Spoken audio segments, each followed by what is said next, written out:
I am your host, Debbie, here to help you get in the know about Waco. This week, I'm going to be talking about an upcoming exciting event happening this weekend, and I have some special guests in the studio. Go ahead and introduce yourself. Hi, I'm Regina Wanger. I am a fourth-year PhD student at Baylor University in the History Department. I work in religion and education, and I have currently been working as a contributor to the Waco History app and website, researching and generating content. And we have another guest. Hi, I'm Ella Hadachik. I'm a master's student in history at Baylor, and I study 19th century religion and memory. And I worked for the Waco History app this summer and worked on the scavenger hunt that we're going to talk about in a minute. Yeah, that's great. So, well, first, what brought you to Waco? Or are you guys Waco natives?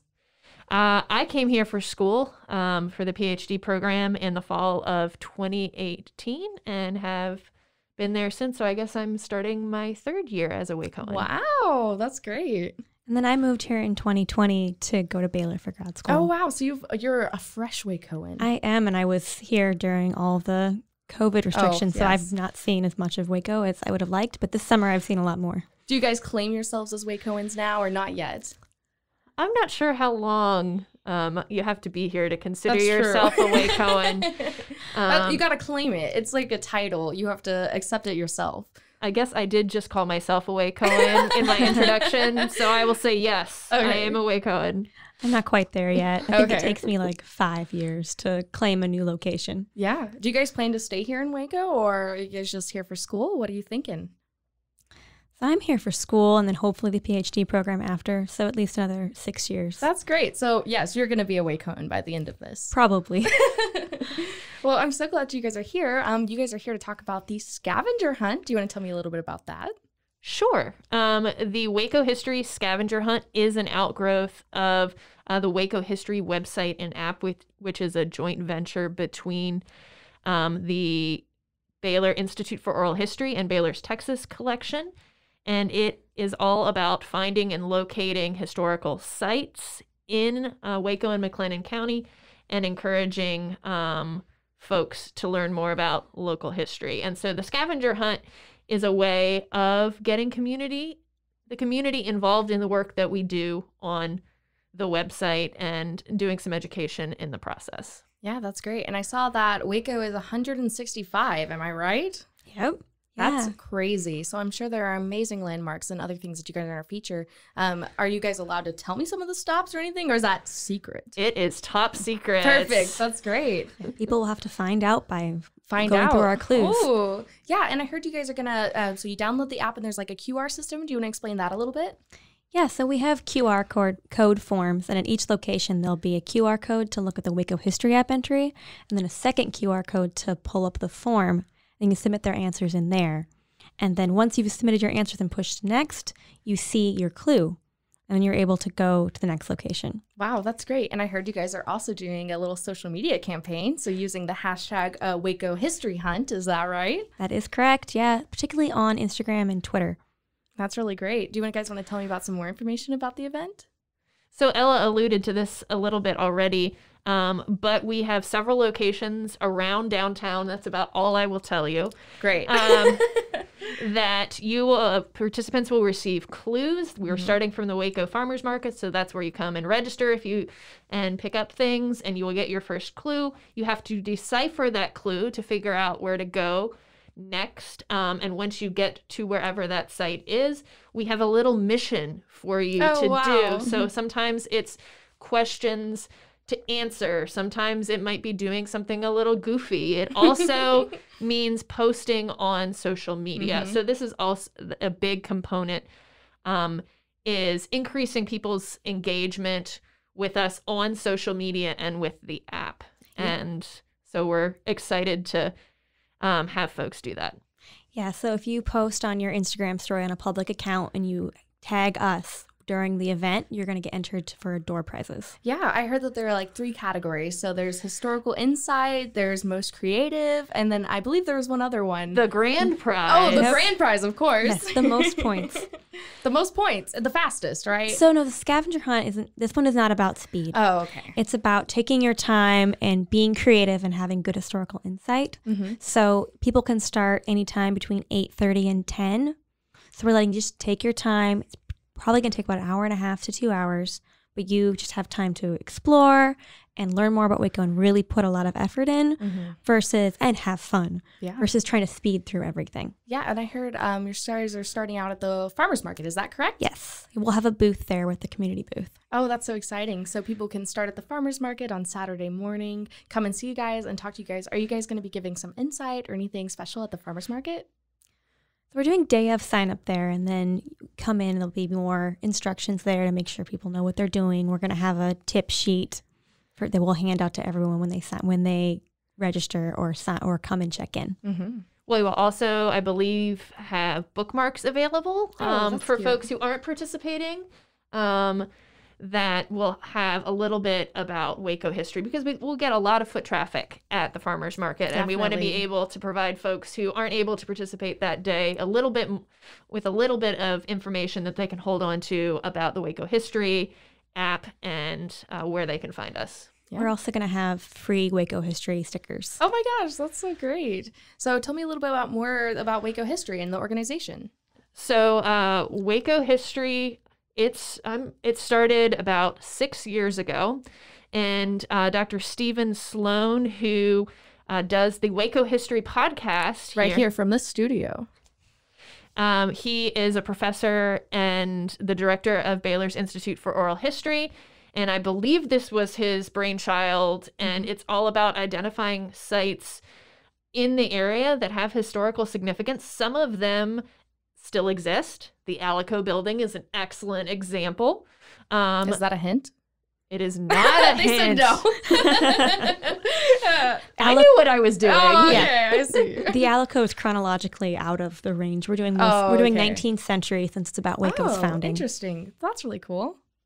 So places like that you can go to, and in some cases, these places or these people no longer exist. So we just have an address. So we have entries on people like Tom Wilson, the record producer from here from Waco. Our studio is dedicated. This is the Tom Wilson Memorial Studio. Exactly. So worked with Dylan and Simon and Garfunkel. We have Velvet Underground. Velvet Undergrounds. Mothers of Invention. Yes. So I worked, part of my job was to research and write an entry on him. Oh, that's amazing. And so all of our entries are about 650 to 850 words, and they also include oral histories Oh, wow. and photographs. So when you go to an entry, say, on Ann Richards, because she is from Waco. East Waco. East Waco, yep. You can find an oral history. You can find her picture from the Baylor yearbook. And so it's a multimedia experience, and then each site is GPS located. Oh, so that's so you cool. can go to it. There may not be anything there now, but you can see, oh, this is the place where Tom Wilson grew up. Oh, This is wow. where his family's house used to be, even though it's no longer there. In some cases, like the Alico, it's right there, and you can see it. But that's the thing. Some of these histories have been covered up by newer development. And so this helps people know what used to be there in some cases. Yeah. And why do you think this is so significant for our community? Every community has its stories. And there are a lot of stories here in the Waco community. And part of what we try to do is listen. That's what the oral history collection does, is collect memoirs that have to do with Waco and McLennan County and our history and other projects. But also it just shares those stories with a broader audience, or brings attention to stories that maybe some people have forgotten, because you can no longer see something physical there. And so I think it's learning from where we came from in a very kind of complicated and messy way sometimes. You know, some of the stories we tell are less than pleasant, or have less than pleasant aspects. But also some of them are really fantastic to hear some of the success stories that have come out of Waco. Yeah. It's really great, especially with inspiring stories like, as you know, we mentioned Tom Wilson. We actually did a 10-part docuseries over him. I don't know if you guys have listened to that. It might have been great for your research. Oh, no. I definitely listened to it in its entirety as part of my research. Mm-hmm. And in fact, I think our oral history clips come from your podcast. That's great. Yeah, we love it. And we're so glad to learn about the history, especially here in Waco. One of the questions I normally ask is, what is something you would like to see more of in Waco? But I would like to have a historical aspect on that, if you guys want to talk about that. Something historically I'd like to see more in Waco. I always want to see a greater variety of stories being told. Okay. We have some historic communities in Waco, Calados, Sandtown, that we have entries on. And it would be great to continue to hear more stories from those communities, more communities in East Waco, in addition to hearing stories about any number of historic businesses that are that existed in the area, O&H Rare Foods, other things like that. I'm all for collecting as many stories about the local community as possible. And I think I'd like to see more women's stories collected in Waco history, because I'm actually working at the Texas collection right now, and there are some collections that haven't been gone through yet that are women in Waco. So I'd love to see their stories told going forward. Yeah, that's really cool. And I do know that in East Waco, they just recently had that huge mural that was devoted to East Waco, and that has little pieces of history and little stories hidden within it. So I know that there's so much fun stuff to be seen in our city. And what is something that you guys want to do to help get that message out? This event is definitely a start. We want to create events like this in the future. This is a bit of a dry run as we kind of work the kinks out and figure out how this is supposed to go. So I'm sure if we do events in the future, we will definitely tweak some things. But finding opportunities for people to engage with our content, engage with the stories that are here. I would like to see, and I think we've tried to do this in the past, but put up signs at all of our locations that we have QR codes, I think, is what we're looking into. Any site that we have an entry related to it. So people, it's a digital historical marker that you scan it with your phone, and you can see, oh, this is where Artie Evans lived in East Waco, and he's this attorney, first African-American attorney in Waco in the 1920s, and was huge when it came to voting rights in the 1920s. And this is where he grew up. And so I think being able to identify for folks in the community if we have entries related to a particular site, and also more events like this that families and schools can participate in. Yeah. And if we get more people used to using the QR codes through the scavenger hunt and recognize the Waco History logo, they're more likely to scan those QR codes if they're going with their daily life and they see one. So then people can be more, it's immersive history. Yeah, and with COVID permitting, what other types of events would you guys like to do? I think we have several tours created already on the website. They haven't been set up in a way that's walkable yet. That's something that I would like to see. So we have a women's history tour if you're interested in. I would love that. Seeing all of our entries related to women's history. We have a foodways tour. So okay, I love that. Any sort of restaurants that we have entries on in the community, if you're wanting to know a history of food in the area. Religious spaces, synagogues, churches. We have another tour on that, African American history.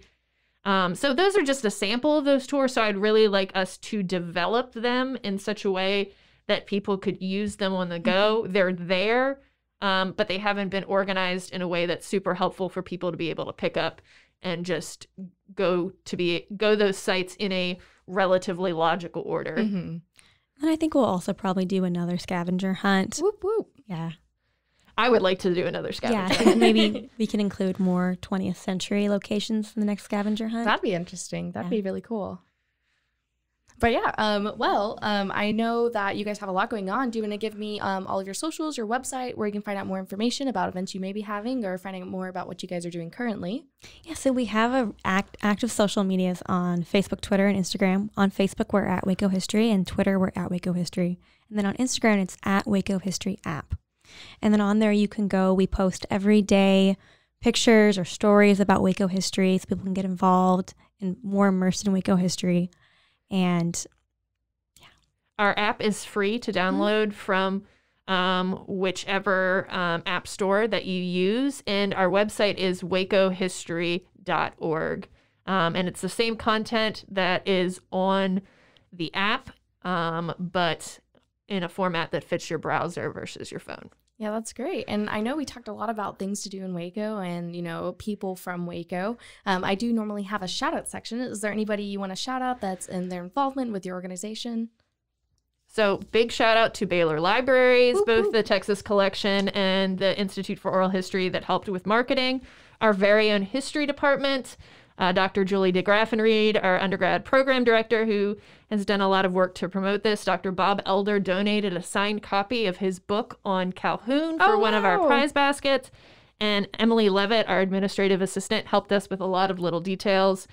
We also have some businesses to thank that have donated prizes. The Dr. Pepper Museum, Reed's Flowers, Nightlight Donuts, Heritage Creamery, Lula Jane's, Waco Cha. So this is definitely not all of the businesses that we could thank, but we have really been impressed and overwhelmed in the most, wonderful way possible with the support that we have gotten from local businesses and also from the community for this event. Yeah, and we're going to be actually donating a Tom Wilson limited edition shirt. So that'll be one of the other prizes. That'll be from, Rogan Media, us and the Waco Escape Rooms as a collective. So that's really awesome. And we have to thank Dr. Stephen Sloan and then Diane Reyes and all the other staff at the Institute for Oral History for all their help and support and amazing ideas. It wouldn't have been possible without them. Yeah, our colleagues, our graduate student colleagues in the history department in particular, and also the undergrad workers, they will be volunteering on site to help people figure out stuff. So it's not like we're going to just drop you at the site and you have to figure it out. But we will actually have trained historians there that will help you contextualize a little bit more of what you're thinking. And so to our volunteers, particularly from our history department, who are our colleagues there, thank them for that. Thank you so much. All right. Well, thank you guys for coming on and talking about this amazing community event. Is there anything else you guys wanted to share with us today? I don't think I have anything. Oh, I think we covered everything. We hope to see lots of people on this Saturday, starting at 8:30, but until 10. All right, perfect. Well, thank you guys for coming on. I appreciate it. Absolutely. Thank you for having us. Thank you for tuning into this week's podcast. This is your host, Debbie, signing off. Now that you know, go. Just go, Waco. This has been a Rogue Media podcast.